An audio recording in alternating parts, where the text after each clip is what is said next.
All right, good afternoon. It's good to be back without a long presentation from me. First coach to introduce is the head coach of the LSU Tigers, Brian Kelly, who is a three-time National Coach of the Year, 2009, 12, and 18. He led Notre Dame to the BCS championship game in 2012 and two CFP semifinals.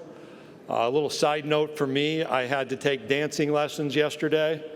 My younger daughter's getting married. My dancing lessons are not on video. Brian, though, has had his dancing ability on video. When he was asked about it, he said, when a five-star quarterback asks you to dance, you dance. And when your youngest daughter asks you to dance for a wedding, you take dancing lessons in my case. This is Coach Kelly's first appearance at a conference media event since 2009. Off the field, he and his wife, Pocky, she's a two-time breast cancer survivor, have a foundation named Kelly Cares that's donated nearly $6 million to over 190 causes around the globe.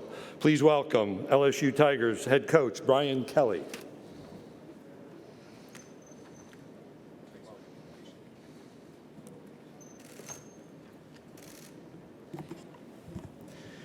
Good afternoon. Certainly a pleasure for me to be here at my first, as Greg mentioned, my first media day since 2009. I think for me it kind of signifies college football is back. We can now point our attention towards that. And for me, all of my attention is focused on our LSU football team. It's been quite an interesting 6-7 months as I embarked on this journey, which has been exciting for me. It started with, the right time at the right place. The timing was right for me. The place was perfect. We had an incredible president, President Tate, an athletic director that I had history with Scott Woodward, and a rich history and tradition with LSU football. And so for me, it was then taking on that great opportunity in front of me to be part of restoring championship quality football to LSU. Also, the chance to be part of this incredible conference, the SEC. The challenges that come with that. Playing the great schools. I've never been in many of the venues. I'll get an opportunity to play at Auburn this year. I'll get a chance to play at Kyle Field in the Swamp. Those will be exciting opportunities, something that I've never experienced in my career of 32 years. So the challenges of being in the greatest conference in college football, as well as being at LSU, is I've been asked many times why, and I can tell you that certainly that shared vision of our administration, the great opportunity to restore championship level football to LSU, and then the SEC itself, and being part of this great conference. For me, it's been, as I mentioned, an opportunity to put a roster together in a very short period of time creatively. We've had to use the transfer portal. We've recruited. We've spent a lot of time in player development, and we will then give everybody an opportunity to say, what do we look like here on a Sunday night against Florida State? And we're excited about that opportunity. So with that, I'll open it up to questions. Thank you, Coach Kelly. If you have a question, please raise your hand. Jack, Jake, and Preston will get a microphone to you. And again, please give your name and affiliation. We're going to start right here in front of us, Coach, about 5 rows back. Go ahead. Hey, Coach. Colin Wilson with the Action Network. So when you took over... Oh, there you are. Thank you. When you took over Notre Dame in 2010, you had a new quarterback with Jimmy Clausen, new offensive line, and Notre Dame had some struggles out of the gate in September. Is there anything we can learn from that experience for LSU to be undefeated with Mississippi State, Florida State right out of the gate? Well, now that you put it that way, I hope not. Certainly we have 4 quarterbacks, and the spring really was for us to lay down our offense. We weren't really going to gear it towards any particular skill set. So I think I feel much better about the depth in the quarterback situation. Dane was really the only quarterback that had any experience. We were young and inexperienced at that position. I think the depth at the quarterback position is much different. Jaden and certainly Miles bring us obviously starting experience. Garrett obviously for me is an exciting quarterback.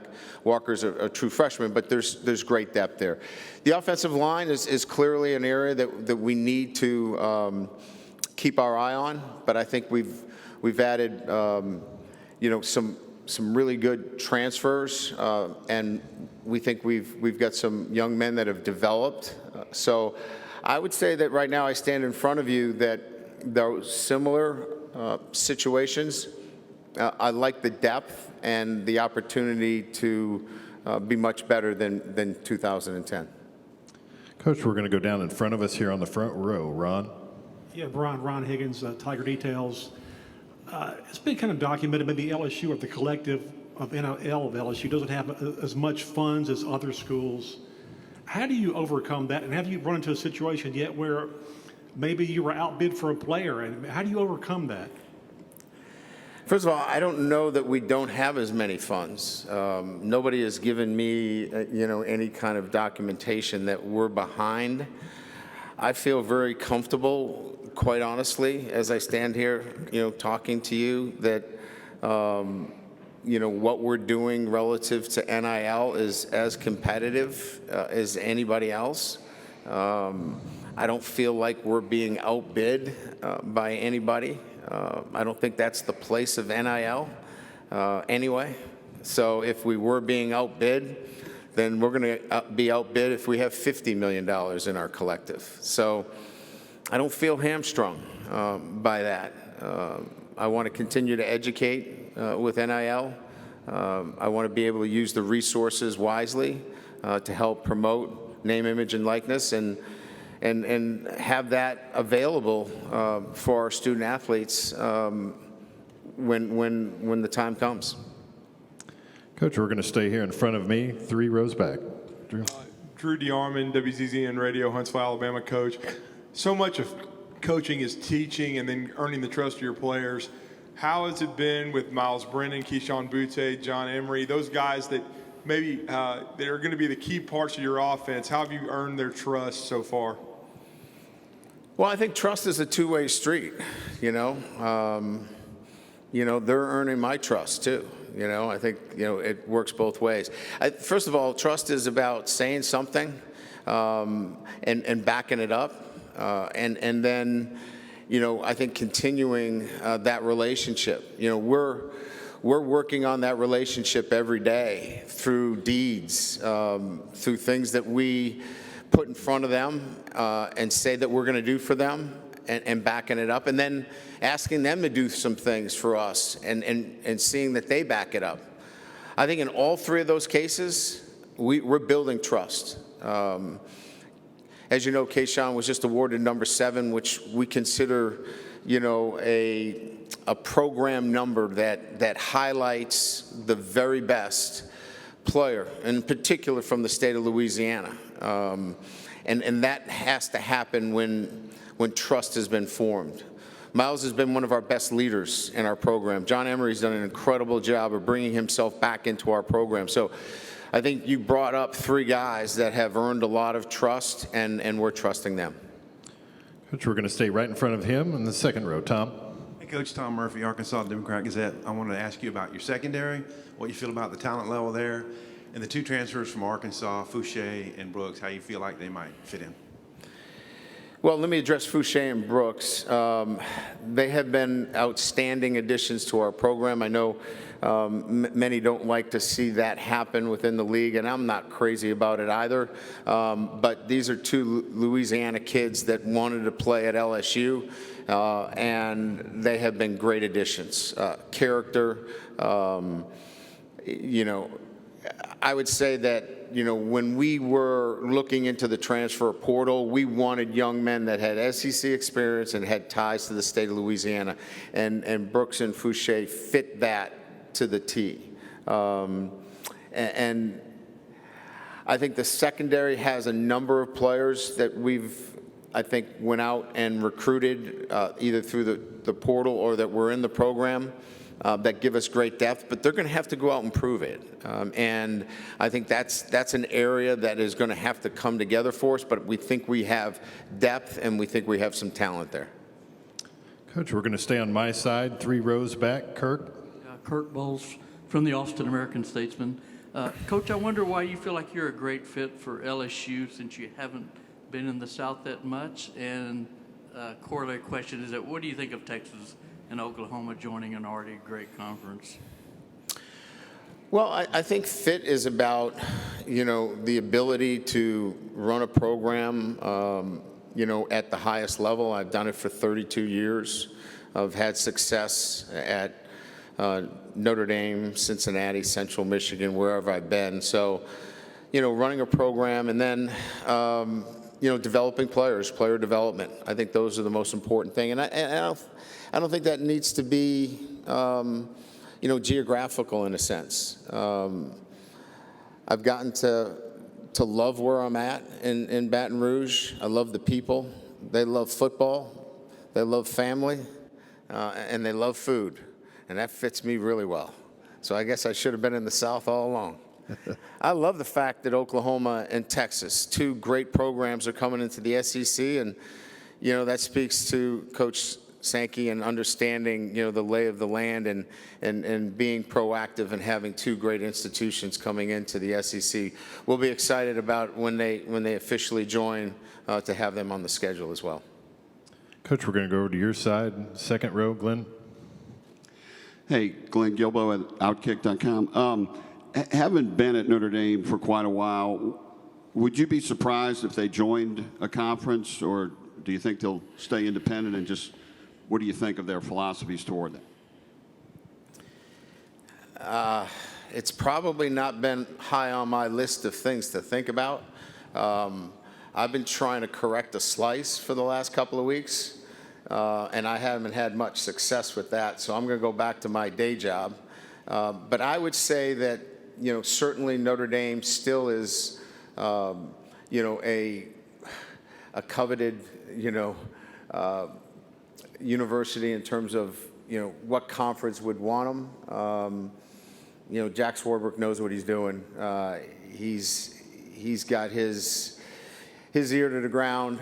They're going to land into a good position no matter what they do, whether they stay independent or whether they go into the, one of the other conferences. Notre Dame can carry itself pretty good.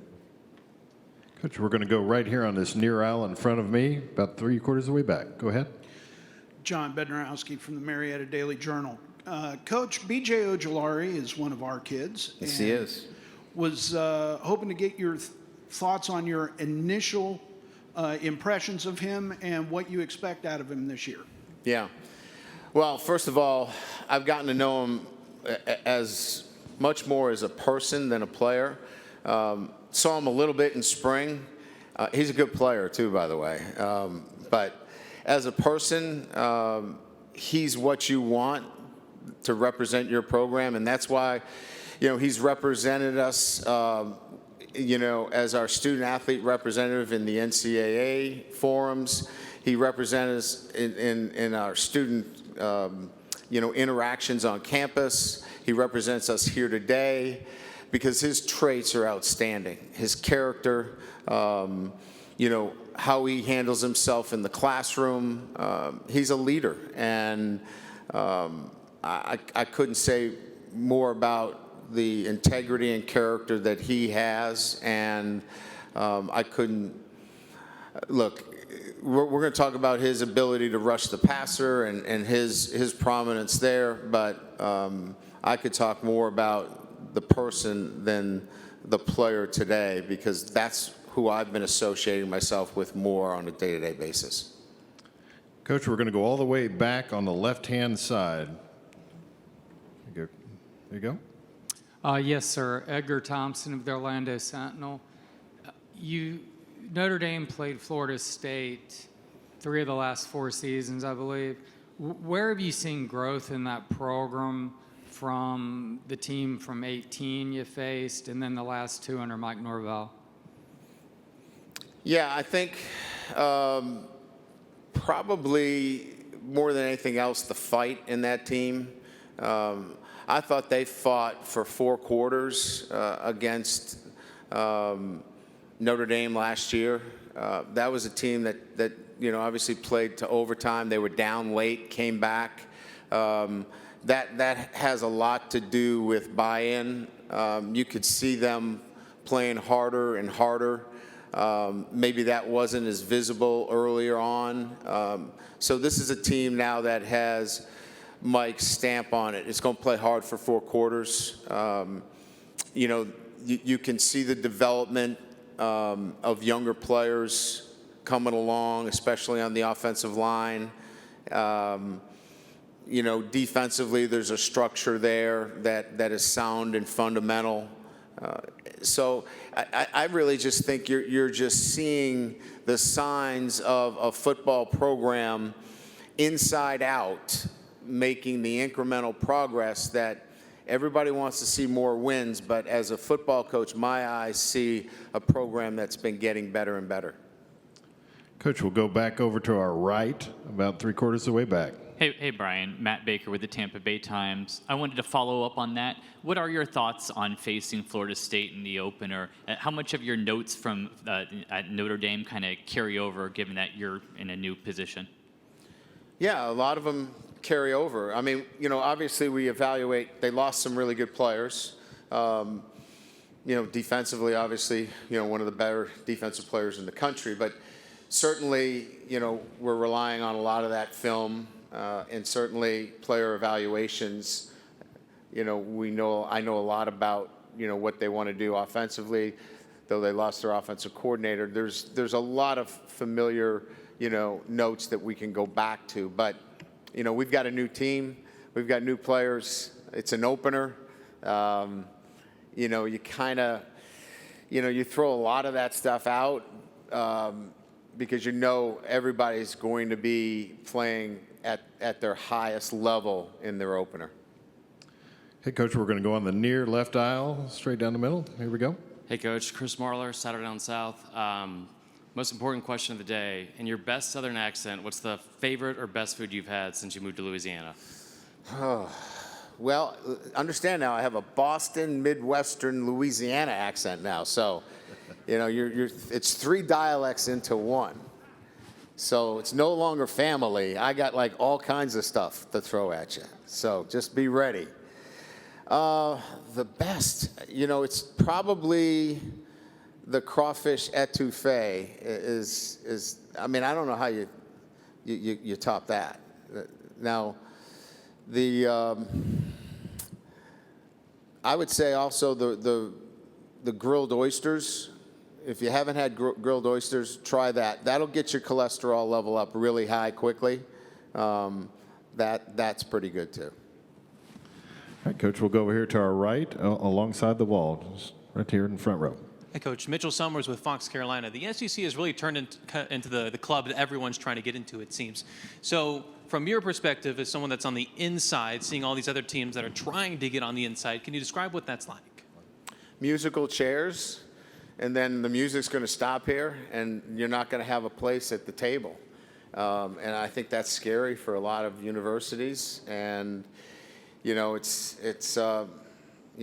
left a lot of internal conversations about where do we go. And so I understand that, right? There was the question about Notre Dame. What do they do, right? Maybe they're better positioned than some, but yeah, it's musical chairs, and there's not enough chairs for everybody. So, and that's the current state of college football. Coach, we'll go in this middle section about 3/4 away in front of me, right there. Hey, Brian. Jacob Goins from ESPN 106.7 in Auburn. Looking at the schedule down the stretch, a lot of tough road games in the SEC, at Auburn, at Florida, Arkansas. How does that, what's your mindset going into those road games in the SEC this season and in future seasons coming from Notre Dame now to the SEC? Yeah, I think it's a great question. I think it's how you train your team. I mean, look, you have to be ready for a battle through December, right? You know, conference championship is in December. So if you're training your team just to get to the first week, you're never going to make it to December. So I think you have to have the end in mind first. And the end in mind first is December, and planning for those kinds of games in October and in November. And so I think you have to be very intentional about how you train your team, how you practice. All of those things matter because you're going to be playing big games in October and November. And look, you want them to be big games too. So let's be clear, right? What you do in September matters because, you know, October is important, or you don't matter in November. So I think answering the question in the fashion of training your team the right way and getting them there is absolutely crucial. Coach, we'll go over here in our right middle section. Coach Michael Giddens with the War Report, Auburn. How do you assess the physical readiness of this team to do what you're planning to implement this season? Are they physically ready from a strength and conditioning standpoint? And then as far as your quarterback situation, what are you guys looking at there? Miles Brennan, looks ready to go. You got Jaden Daniels. How's the quarterback situation looking this spring? Yeah, I think our numbers look pretty good. You know, our GPS numbers show a fitness that will have us prepared for Florida State. We trained outside all summer. We have 2 more days this week, and then we're off. We finish up our summer program with 2 more days of training this week, today counting. So, yeah, we're healthy. I think our kids would tell you they feel as good as they've ever felt. Our numbers look really good across the board. And then as it relates to the quarterbacks, it's kind of similar to what I said to you, but to a number that have asked about the quarterback situation, is that we're really going to have to set the offensive structure in its installation to the skill set of the particular players. Because number one, they got to take care of the football. Number two, they got to get the ball to playmakers. I've got playmakers on offense that are already in place. So they've got to get the ball to the playmakers. And number three, you know, they've got to make plays, you know, that quarterback. So the ultimate decision-making on who that quarterback is, well, he'll have to hit those 3 notes. And I think all of those guys can do that. We'll have to put them in that position so we can evaluate that. Okay, Coach, we're going to go back over here on the left-hand side alongside the wall. How you doing, Coach? Scotty from Off Script. I spoke with former alum Ryan Clark, and he's very adamant about the talent on the state of Louisiana. With your national recruiting, how do you balance locking down the state of Louisiana with the great players and balancing with other states that you've recruited out of Notre Dame? Yeah, I mean, I think first and foremost, you know, making sure that you evaluate the entire state of Louisiana. And I think that means, you know, make sure you extend yourself. It's not just New Orleans and the greater Baton Rouge area. You got to get up north. You know, you got to get all the way up through Shreveport. You got to get up to Monroe. You got to get up all into the state of Louisiana. Now, that doesn't mean you just take a kid from Louisiana because he's from Louisiana. If he's not rated as high, then can you go out of state? Sure. But you better know the players in the state of Louisiana. And that means the entire state. And I think that's maybe where, you know, if I've gotten any feedback, you know, that maybe we needed to extend our recruiting efforts a little bit further north. And I think we've done that. Coach, we're going to go right in front of me, about 3/4 of the way back, right here in the teal shirt. Brian over here, josephgoodmanale.com. How much did the lopsided losses to Alabama play into the fact that you wanted to go leave Notre Dame for LSU? That wasn't part of my decision making. Those were really good teams. They both won the national championship. I thought we played Alabama better than anybody in that last playoff. Their talent, you know, was unbelievable on the offensive side of the ball that year. So that wasn't like, well, I'm taking the LSU job. Alabama was so much better than us. That was not part of the process. for me. It was timing. It was this place at LSU and the administration and the opportunity to bring this program back. It really had nothing to do with the Alabama game. Coach, we'll take one final question here to our left, second row. Bob? Right there. Hey, Brian, Bob Holt, Arkansas Democrat Gazette. I think I read this right, that Brad Davis is the only assistant you retained. That's correct. I wonder why you did that and what went into that thought process, and just what kind of coach you think Brad is and what he'll do with the O-line.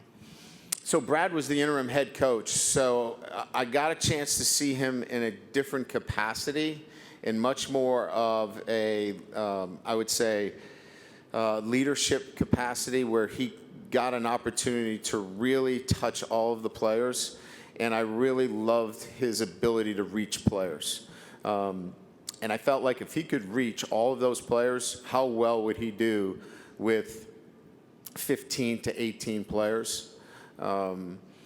Also, he worked for Sam, and I consider Sam Pittman one of the best, if not the best, offensive line coach in college football. And so he's been tutored under the best, played the position from Baton Rouge, just all those things together. And then my time with him and his want and desire to be part of LSU made it an easy decision for me.